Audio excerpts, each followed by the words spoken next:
আসসালামু আলাইকুম এভরিওয়ান। এই যে আমি আসলাম, আমাকে ফোন দেওয়া হয়েছিল এই বাসা থেকে।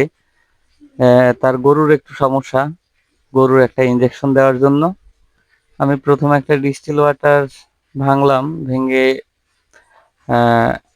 পাউডারের মধ্যে মিক্সড করব। আসলে এটা আমার ফার্স্ট এক্সপেরিয়েন্স যে আমি গরু ট্রিটমেন্ট দিচ্ছি।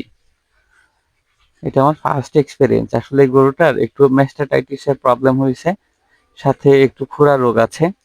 তো এখানে একটা হায়ার অ্যান্টিবায়োটিক আমি মিক্সড করলাম, অ্যান্টিবায়োটিকটা দিব, এরপরে ওই বড় একটা ইনজেকশন নিব। 20 সিসির একটা সিরিঞ্জ দিয়ে আমি 20 মিলি ওষুধ নিব এবং সেটা গরুকে পুশ করব।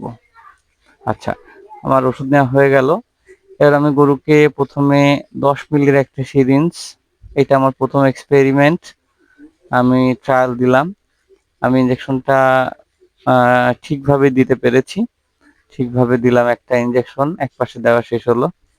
এবার আমি 20 মিলির আরেকটা ইনজেকশন সিরিঞ্জ হাতে নিয়ে আমি এখানে পুশ করলাম। আমি চেষ্টা করতেছি, যেহেতু গরু সে তো কিছু বলতে পারে না, তবে চেষ্টা করতেছি খুবই সুন্দরভাবে ইনজেকশনটা দেওয়ার। আলহামদুলিল্লাহ এটাও সুন্দরভাবে পুশ করলাম।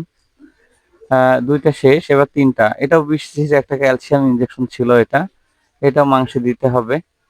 আমি এই ইনজেকশনটাও যথারীতি আলহামদুলিল্লাহ সফলভাবে আমি ইনজেকশনটা দিতে পেরেছি।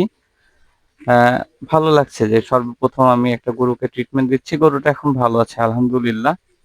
আচ্ছা, এবার আমি যেটা করব যে গরুর গলায় একটা ইনজেকশন দিতে হবে, যে সব তো পিছনেই যাবে না, সামনে একটা ইনজেকশন যাবে। এবং এটা 10 সিসির একটা ইনজেকশন। ইনজেকশনটা দেওয়া শেষ হয়ে গেল। সবাই দোয়া রাখবেন আমার জন্য।